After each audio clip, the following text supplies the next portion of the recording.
Muhammadan अब्दुहु व रसूलुहु अम्मा बअद अऊज़ु बिल्लाहि मिनश शैतानिर रजीम बिस्मिल्लाहिर रहमानिर रहीम या अय्युहल्लज़ीना आमनुत्तक़ुल्लाहा हक़्क़ा तुक़ातिही व ला तमूतुन्ना इल्ला व अंतुम मुस्लिमून। वक़ाल अन्नबी सल्लल्लाहु तआला अलैहि वसल्लम कुन फ़िद्दुनिया कअन्नका गरीबुन औ आबिरु सबील। जनं शरुत्तो नराशं शिस्तैवते षष्ठीं सहस्रा नवीतं चकोरं मनुस्मेधु दद्मय उष्ट्रास्य प्रवाहिलो मधुमन्तु दिवदसा अज्ञा हेतु किरं मोहमदा अंधीकारं मा संविधानं हि तदोदयते विवेका अहमित्य तुष्करी मेधामृतस्य जगरब्रहं सूर्यगिवाजनि अथर्ववेद अहमित्य तुष्करी परी मेधामृतस्य जगरभ अहम सूर्यगिवाजनि सामवेद। अल्लाह रब्बुल आलमीन की तारीफ और तौसीफ जिन्होंने हम बनी हुए इंसान को इस रुए जमीन के अंदर पैदा फरमाया। अल्लाह का लाख लाख एहसान है कि उसने हम बनी हुए इंसान को इस रुए जमीन के अंदर पैदा फरमाया और अशरफुल मखलूकात बनाया। मेरे प्यारे साथियों, आपके यहाँ तक पहुँचे ये अल्लाह की बड़ी नियामत है। पहले जनाब हसीब से बात हुई, फिर उसके बाद लाल मोहम्मद से बात हुई और उसके बाद फिर मैं यहाँ आपके यहाँ हाजिर हो पाया। बहरहाल अगर आप साथ देंगे हमारे और माहौल को शांति बनाकर रखेंगे तो इंशाअल्लाह मैं वेदों पर भी रोशनी डालूंगा। आपकी और हमारी कोशिश ये होनी चाहिए कि दिल जमी के साथ बैठे रहें और बगैर तकरीर को समाप्त फरमाएं। मैं जिस उन्वान पर रोशनी डालना चाहता हूँ वो है तकवा, यानी हमारे अंदर डर कितना है। ऐसे लोगों दुनिया की ये सारी चीजें जमीन व आसमान और उनके माबाइन जो कुछ भी है ये सारी अल्लाह की नियामतें हैं। हम और आप चाहें कि उसकी नियामतों को गिने वायुद्दु नियामतल्लाहि ला तुहसूहा, तो हम और आप उनकी नियामतों को गिन नहीं सकते हैं। जब हम और आप अल्लाह की नियामतों को गिन नहीं सकते हैं तो भला हम उस रब को कैसे भूल बैठते हैं। हमारे अंदर अगर हमेशा अल्लाह का डर रहे, अल्लाह का खौफ रहे तो हम चाहे कोई भी अमल करें, चाहे वो छोटी क्यों ना हो और बड़ी क्यों ना हो, हम जरूर अल्लाह को याद करेंगे और उस अमल को अगर वो अमल अच्छा हो तो करेंगे, अगर अच्छा नहीं हो तो नहीं करेंगे। डरने की एक मयार है। लोग बहुत किस्म से डरते हैं। बेटा बीड़ी पीते हुए आया और बाप की मुलाकात सामने हुई, बेटा ने फौरन बीड़ी निकाली और फेंक दी कि मेरे बाप है, बाप को देखकर लिहाज किया, डर किया। लेकिन अल्लाह फरमा रहा है कि या अय्युहल्लज़ीना आमनुत्तक़ुल्लाहा हक़्क़ा तुक़ातिही व ला तमूतुन्ना इल्ला व अंतुम मुस्लिमून। ऐ ईमान वालों, तुम मुझसे ऐसा डरो जैसा डरने का हक है। यानी अल्लाह अगर लोगों को बुराई से रोके तो उसको रोक जाना चाहिए, अगर भलाई का हुक्म दे तो उसको कर लेना चाहिए। अल्लाह के नबी सल्लल्लाहु अलैहि वसल्लम अपनी प्यारी बीबी आयशा के पास बैठे हुए हैं। इतने में अपने खादिमा को आवाज दी कि इधर आओ। दो मरतबा, तीन मरतबा अपने आवाज दी कि इधर आओ। मेरे प्यारे साथियों नहीं आए। तक़द्दमतु इलैहा, आप उसकी तरफ आगे बढ़कर देखा जाए ये क्या कर रही है। तीन बार आवाज देने के बावजूद भी ये नहीं आए। जब अल्लाह के नबी सल्लल्लाहु अलैहि वसल्लम बरामदे को क्रॉस करता है तो देखता है कि वो खादिमा एक बकरी के बच्चे के साथ खेल रही है। आपने उन्हें अपने करीब बुलाया और फरमाया मैंने तुम्हें आवाज दी लेकिन तुम आई क्यों नहीं। उसने कहा अल्लाह के नबी तबीयत नहीं चाह रही थी, मन नहीं लग रहा था कि आए, लेकिन उसने झूठ नहीं बोली। अगर वो चाहती तो अल्लाह के नबी से कहते कि अल्लाह के नबी मैं सुन नहीं पाया। जैसे हमारे इस दौर में नौटंकबाज वाली औरत बहुत होती है, सास बुलाए बहू को किधर आओ, खाना बनाओ, नाश्ता तैयार करो, वो तो सीरियल में मस्त मगन रहती है। पता नहीं क्या क्या अच्छी सीरियलें चल रही है इसके दौर में कि सास भी कभी बहू थी। जब औरतों को सीरियल मिल जाए तो बड़े बड़े से लोग भी उन्हें बुलाए तो वो नहीं आएगी, और इतनी बहाना बना लेगी कि सास बुलाने के बाद अगर थक जाए फिर उनके कमरे में जाकर बहू को कहे कि मैंने तुम्हें आवाज दी तो तुमने आई कि नहीं, तो कहेंगे अल्लाह की कसम मैं सुन ही नहीं पाया। लेकिन वो खातमा को देखिए, उसने झूठ का इर्तिकाब नहीं किया और फरमाया कि अल्लाह के नबी मैं नहीं आ पाया। अल्लाह के नबी के कान में एक मिसवाक रखी हुई, आपने उस मिसवाक को अपने कान से निकाली और आप उसकी तरफ आगे बढ़ गए कि इस मिसवाक के जरिए उस खादिमा को मारो।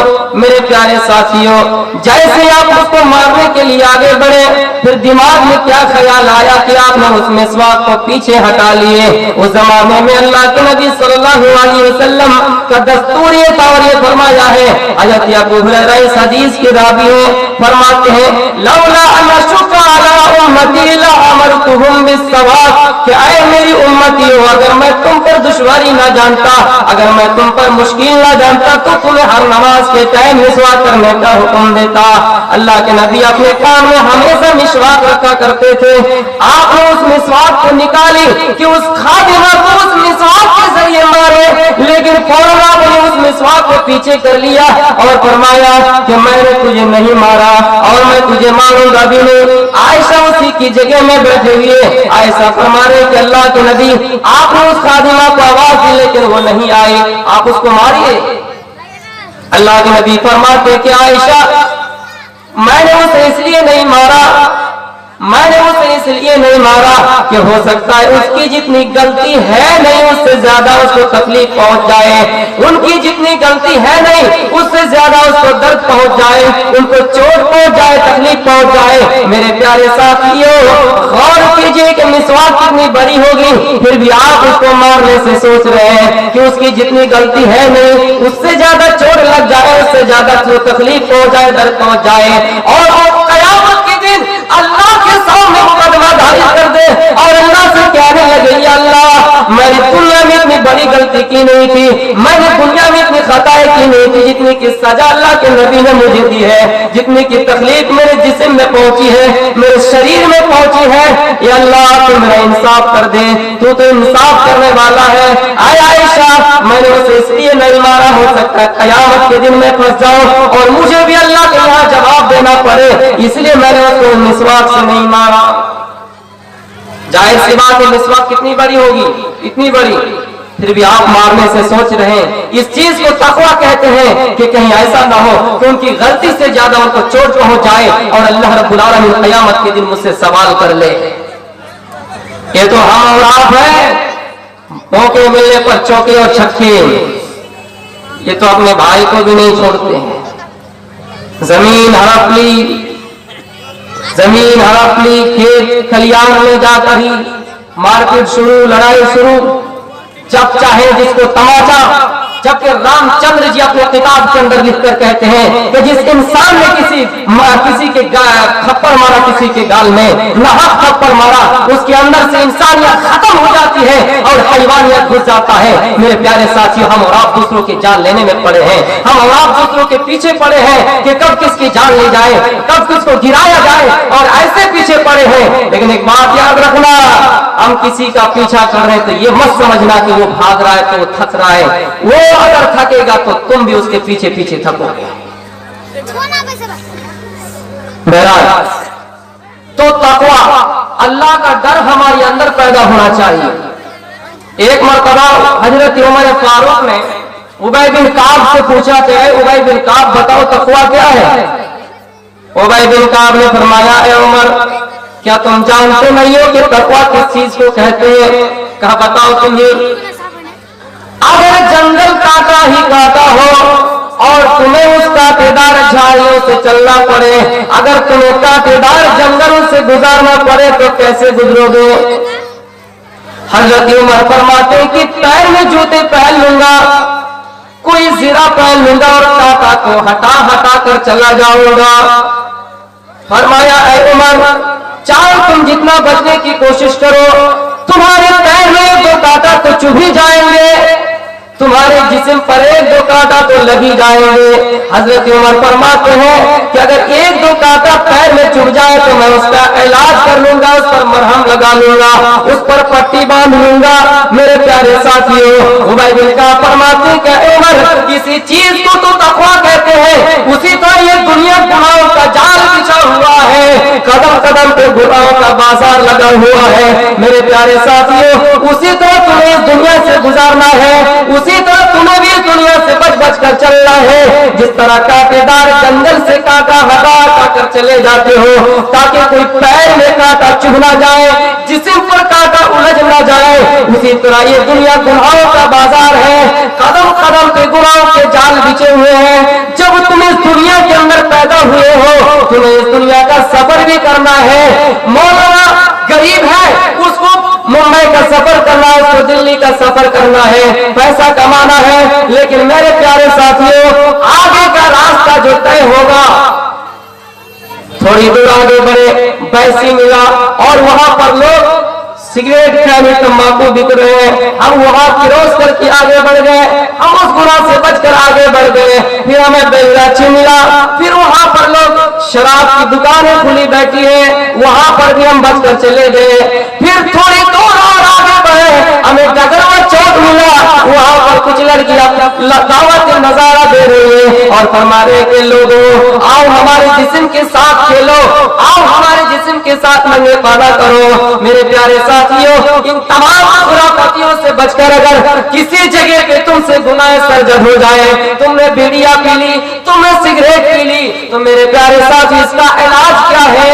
यानी जिस तरह कांटेदार दरख्तों को काटा हटा हटा कर चले जाते हैं, तमाम गुनाहों के मोड़ को हटा कर चले गए, बचकर चले गए, लेकिन एक दो गुनाह हो ही गया, इतना बच बच कर चलने के बावजूद तो उसका भी इलाज अल्लाह ने कुरान में बताया और फरमाया कि या अय्युहल्लज़ीना आमनू दुखुलू या अय्युहल्लज़ीना आमनू, ऐ ईमान वालो, तूबू इलल्लाहि तौबतन नसूहा, असा रब्बुकुम अन युकफ्फिर अन्कुम सय्यआतिकुम व युदखिलकुम जन्नातिन तजरी मिन ताहतिहल अनहार।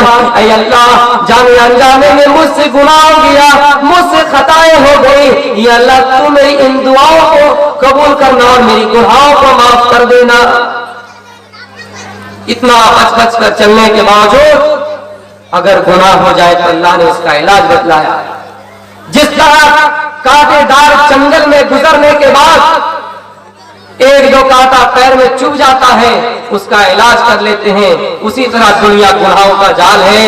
अगर सारे जगह पे बच गए और कहीं पर अगर हमसे गुनाह हो जाए तो उसका इलाज क्या है? तूबू इलल्लाहि तौबतन नसूहा, अल्लाह से रुजू करो, अल्लाह से गिड़गिड़ाओ और रफा यदैहि इलस समा, अपने दोनों हाथों को आसमान की तरफ लहराओ, हो सकता है अल्लाह तुम्हें माफ कर दे। यह है तकवा की मिसाल। यानी हम और आप दुनिया में आए हैं, हमें फला फला जगह का सफर करना है और जगह जगह पे गुनाहों का बाजार लगा हुआ है, कदम कदम पे गुनाहों का जाल बिछा हुआ है। जितना बचकर चलो, जितना बचकर चलो, जिंदगी में जब इस दुनिया में आए हो तो तुमसे गुनाह होकर ही रहेगा, क्योंकि तुम इंसान हो और इंसान निस्यान से मुरक्कब है, यानी इंसान से खता और चूक हो ही जाएंगे। तो उसका इलाज अल्लाह ने बतलाया कि तुम अल्लाह से तौबा करो, हो सकता है अल्लाह तुम्हें माफ कर दे। मेरे प्यारे साथियों, आओ मैं तुमको तकवा का एक और दर्द भरा वाकया बयान करता हूं। उमर फारूक रज़ियल्लाहु ताला अन्हु के जमाने में जब बैतुल मुक़द्दस फतह हुआ और लोगों ने अमीरुल मोमिनीन को दावत दी कि अमीरुल मोमिनीन आप आइए और बैतुल मुक़द्दस में 2 रकात नमाज पढ़ा दीजिए। आप और आपके तमाम लश्कर जमा हो गए और फरमाया कि लोगों, हमें इस रास्ते से चलना है। आगे का रास्ता जो तय होगा, पहले यहूदी की बस्ती पड़ेगी, फिर ईसाइयों की बस्ती आएगी। जब यहूदी की बस्ती में यह खबर हो गई क्या वो मिनीना उनके साथी इसी रास्ते से आ रहे हैं, तो यहूदियों ने गांव में एक मीटिंग की और मशवरा किया, देखो हमने इस्लाम को बदनाम करने की कितने कोशिशें की, कितने मंसूबे किए, कितने प्लानिंग किए, लेकिन इस्लाम को बदनाम नहीं कर पाए। हमारे पास एक ही रास्ता है, जब अमीरुल मोमिनीन और उनके साथी इस रास्ते से आएंगे तो हम अपनी बेटियों को नंगा करके छतों पर चढ़ा देंगे, वो उनको अपने तरफ बुलाएगी और जो कोई इंसान उनके लश्करों में से बहक जाए और उसकी तरफ आ जाए तो हम ये समझेंगे कि हम इस्लाम को बदनाम करने में, हम इस्लाम को गिराने में, हम इस्लाम की जिल्लत और रुसवाई करने में कामयाब हो गए। उन्होंने ये प्लानिंग कर ली। अमीरुल मोमिनीन को जब ये खबर हुई तो यहूदियों ने ये प्लानिंग कर ली, ये साजिशें कर ली। अमीरुल मोमिनीन ने लोगों को जमा किया और फरमाया, लोगों यहूदियों की बस्ती में ये प्लानिंग हो चुकी है, क्या किया जाए। सारे सहाबा ने कहा रास्ता बदल लिया जाए। हजरत उमर ने फरमाया, नहीं हम रास्ता नहीं बदलेंगे, हम उसी रास्ते से जाएंगे, वो हमारे सीनों से ईमान निकालने की कोशिश करेगी, हम उनको अपनी ईमान की मजबूती दिखाएंगे। वो बेहुदा गाना आशार, इसकी आशार और गाना पढ़कर हमें अपने पास बुलाएगी, हम भी कुरान की आयतें पढ़ते हुए इसी रास्ते से गुजर जाएंगे और कहेंगे कुल लिल मुमिनीना यगुस्सू मिन अबसारिहिम व यहफज़ू फुरूजहुम। ओ मोमिना, ओ मोमिन मर्दों, जब तुम कहीं रास्ते पर चलो तुम अपनी निगाहें नीची रखा करो और अपने शर्मगाहों की हिफाजत किया करो। ये आयत पढ़ते हुए हम उनके सामने से गुजर जाएंगे। जब अमीरुल मोमिनीन और उनके साथी लश्कर उस रास्ते से गुजरने लगे, यहूदियों की लड़कियों ने साजिश शुरू कर दी। छतों पर चढ़कर बेहुदा गाना और इसके आशार पढ़कर लोगों को बुलाने लगे, ऐ लोगों, उनके साथियों, आओ मैं आज खुले हुए जिस्म में हो, तुम हमारे पास आओ और ख्वाहिशात नफ्सानी बुझाओ, मेरे साथ आकर जिना करो। मेरे प्यारे साथी की आवाज छतों के ऊपर से चलने लगी। यहूदियों की लड़की ने आशार और गाना गाना शुरू करने लगी। जब ये आवाज उनके साथियों के कानों में आई तो उन्होंने भी जोर जोर से कुरान की आयतें पढ़ने लगे और कहने लगे कि कुल लिल मुमिनीना यगुस्सू मिन अबसारिहिम व यहफज़ू फुरूजहुम। ओ मेरी कौम की बेटियों, ओ मेरी कौम की बहनों, तुम मुझे अपने पास बुला रही हो, मैं तुम्हारे पास कैसे चला जाऊं। हमारे कुरान ने तो हमें नसीहत की है कि जब तुम कहीं रास्ते पर चलो, सड़कों पर चलो, अपनी निगाहें नीचे रखा करो और अपने शर्मगाहों की हिफाजत किया करो। और सिर्फ हमें नहीं, तुम्हें भी ये पैगाम दिया है कि कुल्लिल मुमिनाती यगुज़्ज़ुना मिन अबसारिहिन्ना व यहफ़ज़ना फुरूजहुन्ना व ला युबदीना ज़ीनतहुन्ना। और मेरी कौम की बेटियों, इस्लाम ने तुम्हें भी एक पैगाम दिया है कि जब भी कहीं तुम निकला करो, बाजारों में चलो, अपनी निगाहें नीची रखा करो और अपनी शर्मगाहों की हिफाजत किया करो। और जो तुमने पनाह और श्रृंगार किया है उसको गैर मर्दों के सामने जाहिर न करो, उसको गैर मर्दों के सामने जाहिर न करो। ये जुमला कहना था। यहूदी की सारी लड़की छतों से नीचे आए और उन्होंने पूरे जिस्म में कपड़े ओढ़ लिए और दौड़ने लगे और कहने लगे, अमीरुल मोमिनीन और उनके साथियों, तुम लोग हमें छोड़कर कहां जा रहे हैं। जब अमीरुल मोमिनीन ने उनकी तरफ पीछे मोड़ के देखा कि नंगे रहने वाली लड़कियां पूरे जिस्म में कपड़े ओढ़े हुए हैं, उस लड़कियों ने कहा कि अमीरुल मोमिनीन, हमारे माँ बाप ने हमारे जिस्म का सौदा कर दिया था, हमारे माँ बाप ने हमारे जिस्म को बेच डाला था, तुम ही वो कौम हो जो अपनी बहन अपनी बेटी की हिफाजत कर सकते हो, आज के बाद से वादा करती हूँ अमीरुल मोमिनीन, इस्लाम लाना चाहती हूँ, कलिमा पढ़ना चाहती हूँ, आप मुझे कलिमा पढ़ाइए। अमीरुल मोमिनीन ने कलिमा पढ़ाया। यहूदियों की लड़कियों को फरमाया कि अशहदु अल्ला इलाहा इल्लल्लाह व अशहदु अन्ना मुहम्मदुर रसूलुल्लाह, कि इस्लाम ले आओ। और उन्होंने ये भी कहा कि जब हम यरूशलेम से आएंगे, बैतुल मुक़द्दस से आएंगे, तो तुम सबका निकाह दीनदार लड़के से करा देंगे। ये अल्लाह ही का तो डर था कि लड़कियां खुले हुए जिस्म पर मौजूद उन्हें अपने पास बुला रहे हैं, फिर भी कोई साथी उनकी तरफ नहीं जा रहा है। अगर अल्लाह की कसम उनके दिल में अल्लाह का डर नहीं होता तो उनके साथ जाता और उनके जिस्म के साथ खेलते, उनके साथ अपने ख्वाहिशात नफ्सानी बुझाते, उसके साथ अपने जाकर प्यास बुझाते। लेकिन अल्लाह ही का तो डर था जिसके कारण वो लोग उनके पास नहीं गए। और मैं आपको आखिरत का दर्दनाक मंजर बयान कर रहा हूं। लोगों, इस दुनिया में जब हम आए तो हमारा एक दिन इस दुनिया से जाना निश्चित है।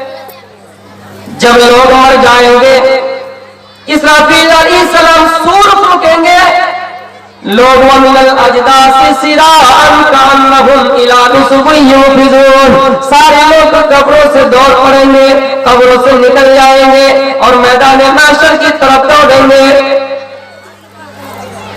अल्लाह फरमाएगा ला तज़ालु क़दम इब्न आदम यौमल क़ियामति हत्ता युसअला अन अर्बा व फी रिवायतिन अन खम्सा, लोगों तुम सब कदम हिला नहीं सकते हो, कोई आगे नहीं बढ़ सकते हो, यहाँ तक कि तुमसे 4 सवाल या 5 सवाल न कर लिया जाए। कोई इंसान 4 या 5 सवाल के जवाब दिए बगैर आगे बढ़ ही नहीं सकता है। हम और आप जब एग्जाम देने के लिए जाते हैं तो दिल में ये तमन्ना करते काश कि वो पर्चा आउट हो जाता 1 घंटा पहले और हम उसको देखकर तैयारी कर लेते। लेकिन अल्लाह रब्बुल आलमीन हमारे पैदा होने से पहले, हमारी नस्लें पैदा होने से पहले अल्लाह ने पेपर पर्चा आउट कर दिया। लोगों तुम जवाब की तैयारी कर लो। इस दुनिया में 5 सवाल जब तक ना कर लिया जाए, ना पूछ लिया जाए, कोई इंसान अपना कदम हिला ही नहीं पाएगा। और वो 5 सवाल क्या क्या है और से सुनिए। पहला सवाल अन उम्रिही फीमा अफना, ऐ लोगों हमने तुम्हें दुनिया में 70 साल और 80 साल की उम्र दिए थे, बताओ तुमने उसको कहां खर्च किया। अगर हकीकतन नमाज पढ़कर उसने अपनी जिंदगी गुजारी होगी, हकीकतन वो अल्लाह वाले होंगे, हकीकतन वो अगर ईमान वाले होंगे, अल्लाह के रास्ते पे माल वो खर्च किया होगा। ये गोटपर में जलसा हो रहा है, हकीकतन अगर उसके पास माल है तो इस मस्जिद की तामीर के लिए वो हजारों लाखों लाख रुपया देंगे। अगर उनके पास इस्तेताअत हो तो ये जवाब देकर वो पास हो जाएंगे। लेकिन पैसा रहा, दिया नहीं। मेरे प्यारे साथियों, उसने अपनी जिंदगी बुराइयों में गुजार दी, उसने अपनी जिंदगी बेनमाज की हालत में गुजार दी है, उसने अपनी जिंदगी बेरोजा की हालत में गुजार दी है, उसने अपनी जिंदगी यतीमों के माल खाने में गुजार दिए, उसने अपनी जिंदगी चोरियों में डकैती करने में गुजार दिए, उसने अगर अपनी जिंदगी लोगों से लूटमार और छीन छानी करने में गुजार दिए, वो अल्लाह के सामने क्या जवाब देंगे। दूसरा सवाल होगा वान शबाबिही फीमा अबला, ऐ जवानों, ऐ लोगों, हमने तुम्हें दुनिया को जवानी दी थी, तुमने इस जवानी को कहां खर्च किया। उम्र के एक मखसूस हिस्से का सवाल होगा कि हमने तुम्हें दुनिया के अंदर जवानी दी थी, बताओ तुमने उस जवानी को कहां खर्च किया। आपके जहन में एक सवाल पैदा हो सकता है कि जब अल्लाह ने उम्र के बारे में सवाल कर ही लिया था तो ये जवानी के बारे में सवाल करने की क्या जरूरत थी। लेकिन ये जवानी के जो उम्र होते हैं एक मखसूस हिस्से होते हैं और ये इंसान की जिंदगी में सबसे बेहतर जिंदगी होते हैं, क्योंकि इंसान अगर इस जवानी में कोई अगर अमल कर लेता है, अल्लाह के सामने गिड़गिड़ाते हैं, मस्जिद में जाकर तहज्जुद की नमाजें पढ़ते हैं, अल्लाह रब्बुल आलमीन फरमाते हैं जब नफ्सी नफ्सी की हालत होंगे, लोगों के करीब सूरज लाकर खड़ा कर दिए जाएंगे, लोग प्यास प्यास की जिद्दत में होंगे, तो अल्लाह रब्बुल आलमीन अर्श के साए के तले जगह देगा। 7 किस्म के लोगों में से एक किस्म के लोग वो है जिसने जवानी की इबादत की है। मेरे प्यारे साथी, ये उखरवी की मिसाल है और इस दुनिया की भी मिसाल है कि अगर इस दुनिया में जवानी की हालत में कोई अगर इंसान रात मिस्त्री सीख लेता है, कोई इंजीनियर बन जाता है, कोई मौलवी बन जाता है, कोई मास्टर बन जाता है, कोई अपना कारोबार और तिजारत कर लेते हैं, उसको बुढ़ापे में भी काम आता है। लेकिन अगर इस जवानी में कुछ काम ना किया, फोन में गुजर दिए, सड़कों के किनारे बैठ गए और चैटिंग चल रहे हैं, इस जवानी में अगर कुछ नहीं किया, जब शादी करेंगे ना, बीवी भी उनको लात मारेगी। अल्लाह। तो मेरे प्यारे साथियों, इब्ने तैमिया ने जिंदगी के 5 हिस्से बतलाए। 1 साल से लेकर 14 ये बचपना, और फिर 15 से लेकर 24 नौजवानी, और 25 से लेकर 39 तक ये जवानी, और फिर 40 से लेकर 54 तक अधेड़ उम्र, ऊपर जितना जाए बुढ़ापा, घोसट बुढ़ा। इसलिए अल्लाह फरमाता है कि ऐ लोगों, हमने तुम्हें जवानी दी थी, उस जवानी को तुमने कहां खर्च किया, उस जवानी को तुमने किस राह में लगाया। जवानी की इबादत की बहुत बड़ी अहमियत थी, लेकिन तुमने जवानी की हालत में इबादत की या नहीं की। अभी तो जवान हूं, बुढ़ापा जब आएगा नमाज़ें पढ़ लेंगे, दाढ़ी छोड़ देंगे, बुढ़ापा आएगा तो हज करने चले जाएंगे, सारे पाप भूल जाएंगे। तीर्थ यात्रा कर तब ये गंगा जलेसर भवती स्नान कर तब ये पापम नासा। हज करने जाएंगे, सारे गुनाह मिट जाएंगे। क्या पता कब तुम्हारी किस्मत में मौत लिखी हुई है। मेरे प्यारे साथियों, कितनों को भी हमने देखा जवानी की हालत में इबादत नहीं की और उन्होंने कहा कि बुढ़ापे की हालत में इबादत कर लेंगे, और उनका इस दुनिया से इंतकाल हो गया। तो अल्लाह रब्बुल आलमीन ये 15 साल से लेकर 40 साल तक की जो उम्र होती है, इनके बारे में मखसूस करके सवाल करेगा। वान शबाबी फीमा अबला, ऐ जवानों, हमने तुम्हें दुनिया के अंदर जवानी दी थी, बताओ तुमने इस जवानी को कहां खर्च किया। अगर हकीकत वो इंसान अल्लाह वाला होगा तो जवाब देकर पास हो जाएगा।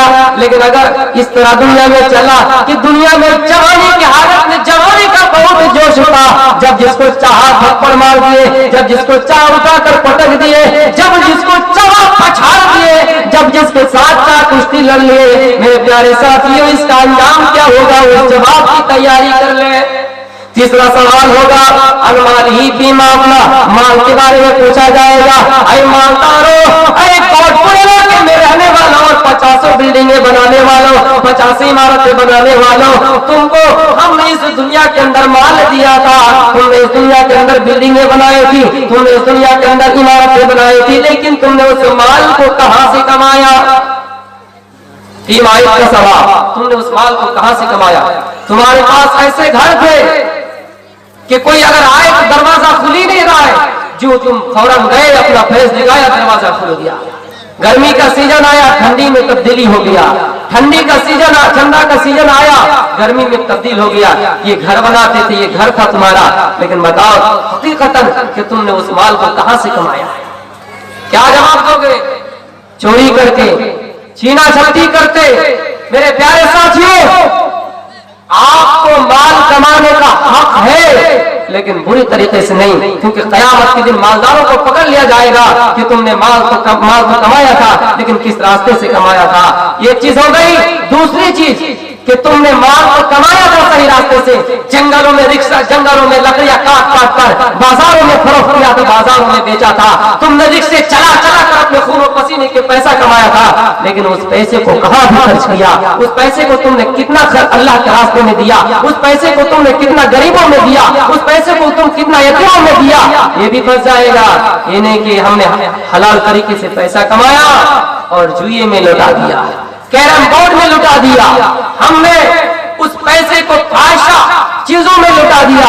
मेरे प्यारे साथी, जब इसकी जवाब की तैयारी कर ले, क्योंकि फुजूल खर्च करने वालों को इन्नल मुबज़्ज़िरीना कानू फी इख्वानिश शयातीन, शैतान के भाई बताया गया है। आप किसी चोर के भाई होना गवारा नहीं कर सकते हैं, आप किसी डकैत के भाई गवारा नहीं होना गवारा कर सकते हैं, लेकिन मेरे प्यारे साथियों, फुजूल खर्च करके शैतान के भाई होना कैसे गवारा कर लेते हैं, ये हम और आप तसव्वुर करें और इसकी जवाब की तैयारी करें। 5वां सवाल औरतों से किया जाएगा। ऐ मौलवियों, तुमने दुनिया के अंदर इल्म सीखा था, लेकिन उस पर खुद कितना अमल किया और दूसरों को कितना करवाया? यानी तुम खुद उस पर कितना अमल पैरा हुआ और दूसरों को कितना तुमने समझाया? ये 5 सवाल है। जब 5 सवाल कर लिया जाएगा, जन्नतियों को जन्नत की तरफ ले जाया जाएगा और जहन्नमियों को जहन्नम की तरफ ले जाया जाएगा। इस मेरी बात को गौर से सुनिए मेरे प्यारे साथियों। इतने में एक फरिश्ता अपने हाथ में दुम्बा लेकर आएंगे और फरमाएगा, ऐ जन्नतियों रुक जाओ, ऐ जहन्नमियों तुम भी रुक जाओ। ये क्या है? सब कहेंगे मौत। यानी मौत को दुम्बे की शक्ल में लाया जाएगा और फरमाएगा कि आज तुम्हारे सामने मौत को ज़बा कर दिया, मौत को ज़बा कर दी जाएगी, तुम्हारे सामने इस दुम्बे पर छुरी चला दी जाएगी। यानी मौत को मौत आ जाएगी, यानी क़यामत के दिन मौत को भी मौत आ जाएगी। और अल्लाह तो फरमाता है, कुल्लु मन अलैहा फ़ान, दुनिया की सारी चीजें फना हो जाएंगे, सिर्फ रब की जात बाकी रहेगा। तो मौत भी अल्लाह का एक मखलूक है। अल्लज़ी खलक़ल मौत वल हयात लियब्लुवकुम अय्युकुम अहसनु अमला।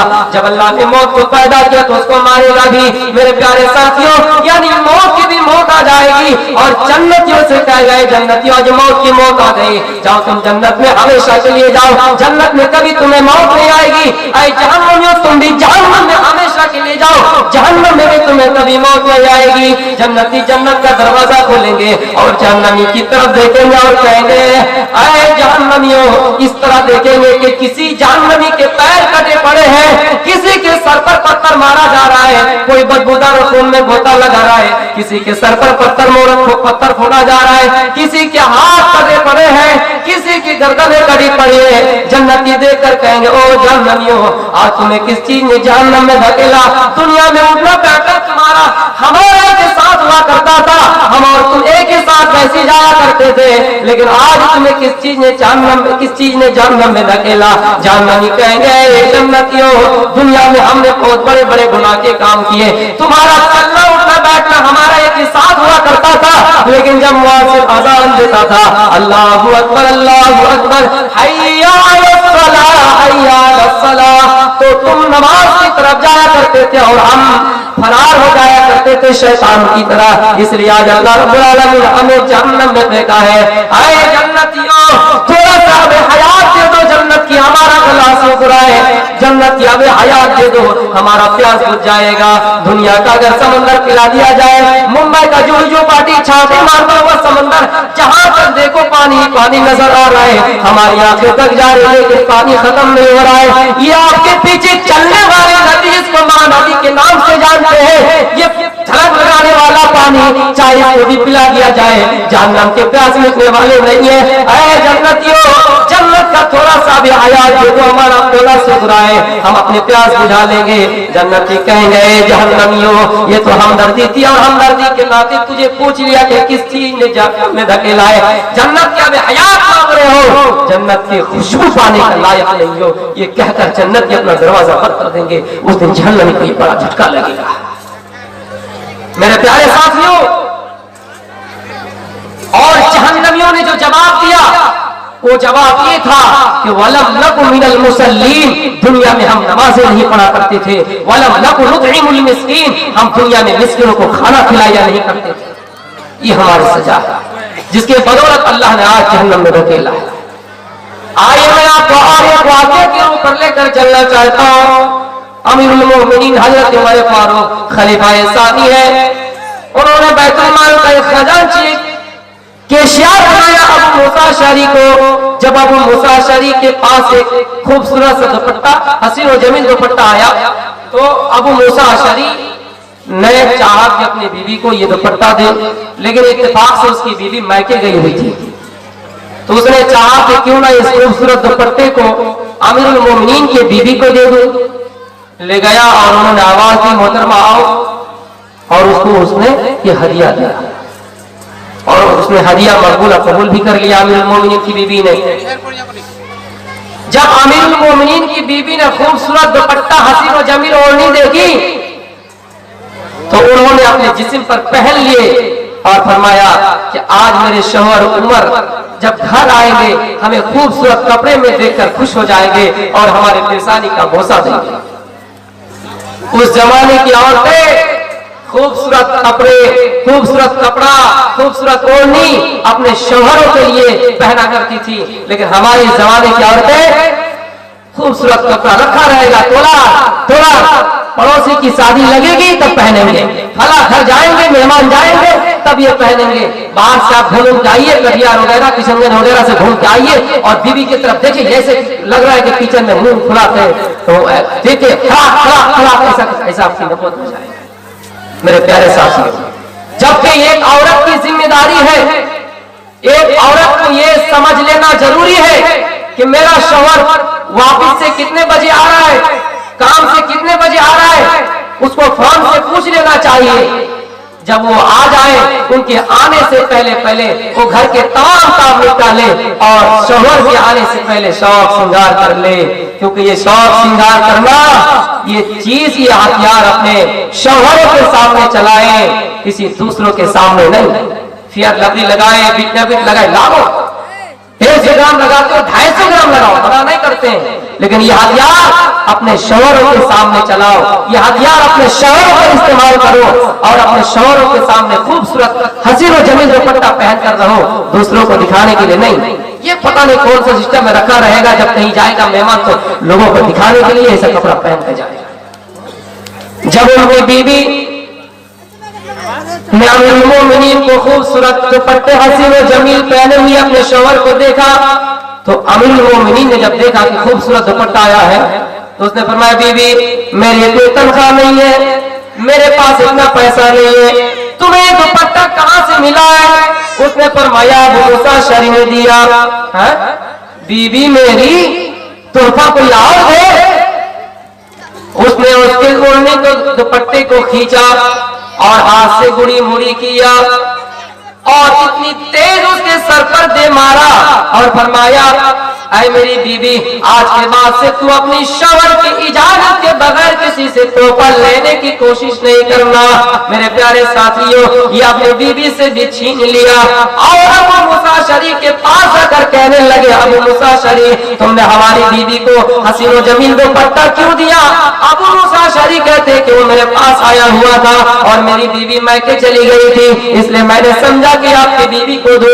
अमीरुल मोमिनीन कह रहे हैं कि ऐ अबू मूसा अशअरी, आज के बाद से तुम ऐसा नहीं करना, क्योंकि ये जो बैतुल माल है ये सारे लोगों की अमानत है, सारे मुसलमानों की अमानत है, इसमें सबकी इजाजत लेना पड़ता है। ऐ अबू मूसा अशअरी, तुम उस चीज को मेरे बीवी को देकर ये शायद समझते हो कि तुमसे कोई गुनाह हो जाए, तुमसे कोई खता हो जाए और तुम किसी बड़े पोस्ट को हदिया दो, तुम बड़े पोस्ट वाले को गिफ्ट दो, हो सकता है तुम्हारी गलती को नजरअंदाज कर दे, हो सकता है तुम्हारी वो गलती को माफ कर दे। नहीं, आज के बाद से तुम भी अगर ऐसी गलती करोगे तो उमर तुम्हें दुगनी सजा देगा, डबल सजा देगा।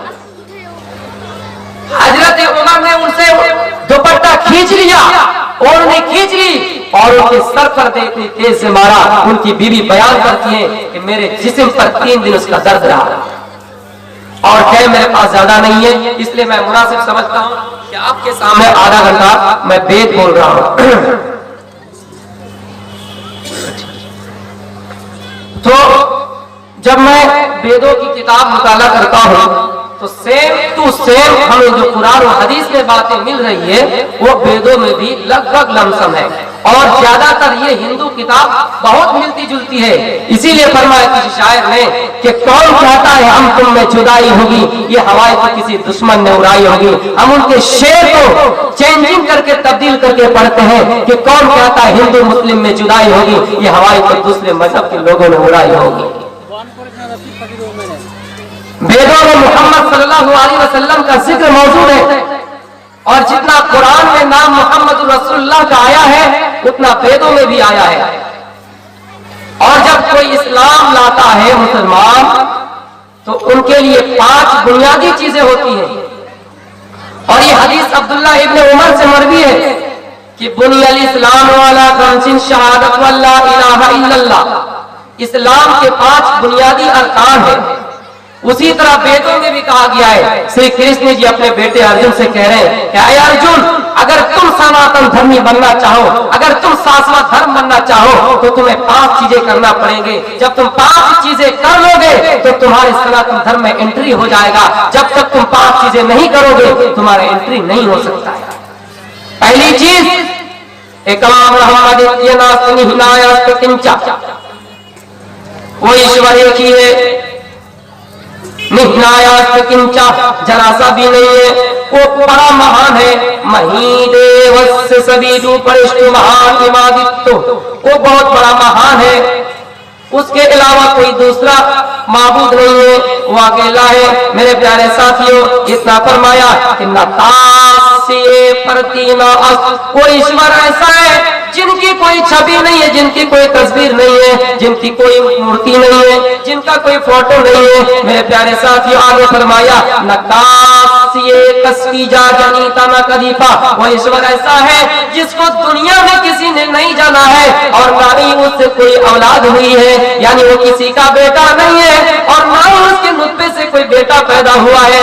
जब वो सूरह इखलास पढ़ते हैं कि कुल हु अल्लाहु अहद व ला है, लम यलिद व लम यूलद, ना उसका कोई बेटा है और ना ही वो किसी का बेटा है। मेरे प्यारे साथियों, आगे ये फरमाया कि कोई शख्स अगर जन्नत के अंदर दाखिल होना चाहे तो उसको सबसे पहले ला इलाहा इल्लल्लाह यानी अल्लाह का इकरार करना है, उसको दिल से मानना है। उसी को फरमाया लकिनु मौतकुम ला इलाहा इल्लल्लाह, यानी लोगों जब किसी के मौत के वक्त करीब आ जाए तो ला इलाहा इल्लल्लाह की तलकीन करो।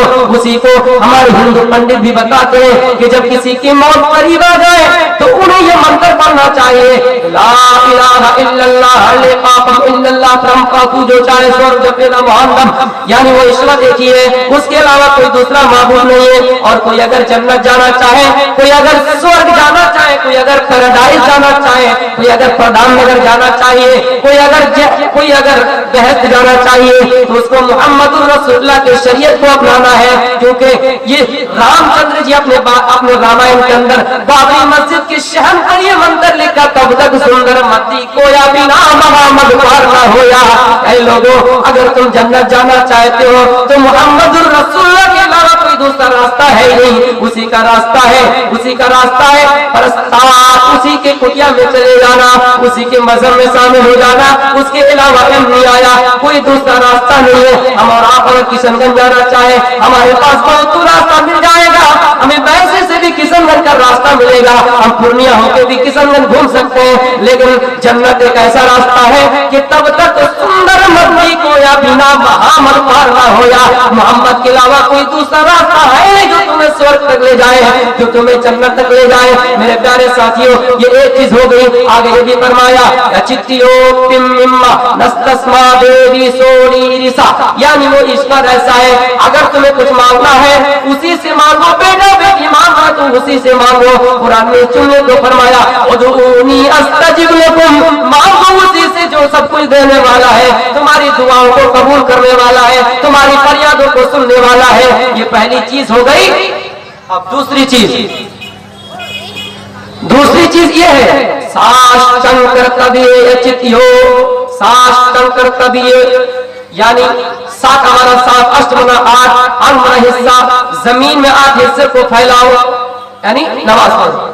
हमारे हिंदू भाई ओम नमः शिवाय कह के चले जाते हैं, लेकिन जब हम इबादत करते हैं तो जमीन में हमारे 8 हिस्सा होते हैं। यानी नमाज का जो आम रुकन होता है वो है सजदा, यानी अल्लाह ने सजदा कहकर नमाज मुराद दिया। कभी कभी ऐसा होता है कि जुज कहकर कुल मुराद दिया जाता है, जैसे हदीस में आया कि वला तज़रिबिल वजह, बीवी के चेहरे पर मत मारो। इसका मतलब ये नहीं कि आप जहां कहां मार सकते हैं, पीठ पर मार सकते हैं और कहीं मार सकते हैं, नहीं। अल्लाह ने यह एक मखसूस हिस्से बतला दिया नबी ने कि उनके चेहरे पर मत मारो, यानी मत ही मारो बगैर उज्र के। तो मेरे प्यारे साथियों, यानी अल्लाह ने यह जुज कहकर कुल मुराद दिया गया है कि साष्टांग कर्तव्य नमाज पढ़ो।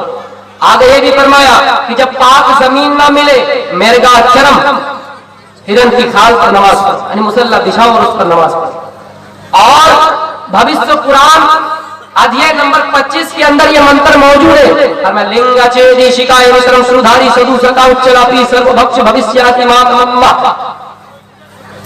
अंतिम ऋषि आएंगे, लोगों को भक्ति की तरफ बुलाएंगे तो घंटा बजाकर नहीं बल्कि के आलाप करके बुलाएंगे, ऊंचे सवार के आलाप करेंगे और अर्थात ये जुमले बोल बोलकर लोगों को इबादत की तरफ बुलाएंगे। जब हम नमाज पढ़ते हैं तो लोगों को जब इबादत की तरफ बुलाते हैं तो अजान देकर बुलाते हैं, यानी घंटा नहीं बजाते हैं बल्कि ज़ुबान से आलाप करते हैं। उसी चीज को अल्लाह निसत के अंदर ये मंत्र मौजूद है और फरमाया अस्मल्लाह मित्रो वरुना इल्लल्लाह हया मित्रो इल्लल्लाह मित्रो वरुना इल्लल्लाह अल्लाह रसूल मोहम्मद रब्बर सल्लल्लाहु इल्लल्लाह, यानी अल्लाहु अकबर कहकर लोगों को भक्ति की तरफ बुलाओ, अशहदु अल्ला इलाहा इल्लल्लाह कहकर लोगों को इबादत की तरफ बुलाओ, अशहदु अन्ना मुहम्मदुर रसूलुल्लाह कहकर लोगों को इबादत की तरफ बुलाओ। ये दूसरी चीज हो गई।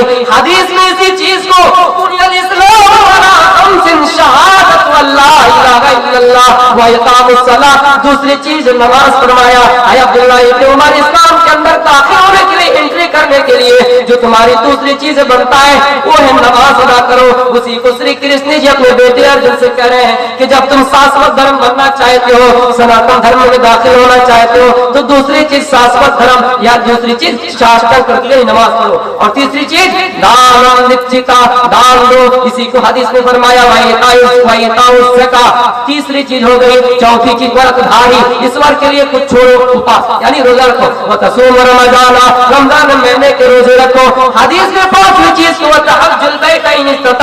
है, अगर तुम्हारे पास इस्तिताअत हो, अगर तुम्हारे पास माल और दौलत हो तो तुम खाने काबा की ज़ियारत करो यानी हज करो। उसी को पेट में फरमाया तीर्थ यात्रा कर्तव्य गंगा जलेसर भवती स्नानम पापम नाशम, यानी जब तुम पांचवी चीज करना चाहो किसी ऐसे पवित्र शहर की तरफ यात्रा कर लो जहाँ गंगा जल होना मुराद हो, यानी आबे जमजम। तो मेरे प्यारे साथियों, चाहे मेरे पास नहीं इसलिए मैं खुलासा नहीं बोल रहा हूँ, इंशाअल्लाह फिर आप कभी मौका दीजिएगा मैं आऊंगा। ये वेदों में भी मौजूद है और यहाँ तक फरमाया कि आखिरी नबी तो इस दुनिया के अंदर आएंगे 11 और 11 बीवी और एक बातिया मारिया की किया 12 बीवियां रखने वाले होंगे। इसी को वेद में फरमाया प्रेम रामायण विशारत तब्दे महारो सत्य महागीता रम गरम सोच कुमारा संसिस्ते विदशस्तिम सहस्त्रम अभितम चकोरम मोस्मेदु धर्मय पुष्टराय से प्रवाह हिरो धूमन को दियो दसा दियो मन दो दसा मन 10 12 बीवी रखने वाले होंगे। अंतिम ऋषि जो इस दुनिया के अंदर आएंगे 12 बीवी रखने वाले होंगे, और इस दुनिया में आज तक अगर किसी ने 12 बीवी रखा है तो सिर्फ जनाब मोहम्मद रसूलुल्लाह थे, क्योंकि राम के पिता राजा दशरथ के पास 3 पत्नियां थी। राम के पास एक पत्नी सीता का जिक्र मिलता है, हजरत इब्राहिम की 2 बीवी सारा और हाजिरा का जिक्र मिलता है। श्री कृष्ण जी की सबसे ज्यादा थी 16,108 पत्नियां, लेकिन अगर 12 बीवी रखने वाले कोई है तो जनाब मोहम्मद रसूलुल्लाह सल्लल्लाहु अलैहि वसल्लम है। अंतिम ऋषि आएगा, चांद के 2 टुकड़े करने वाले होंगे। राजा भोज हिंदुस्तान सफर करके अयोध्या जाएंगे। अयोध्या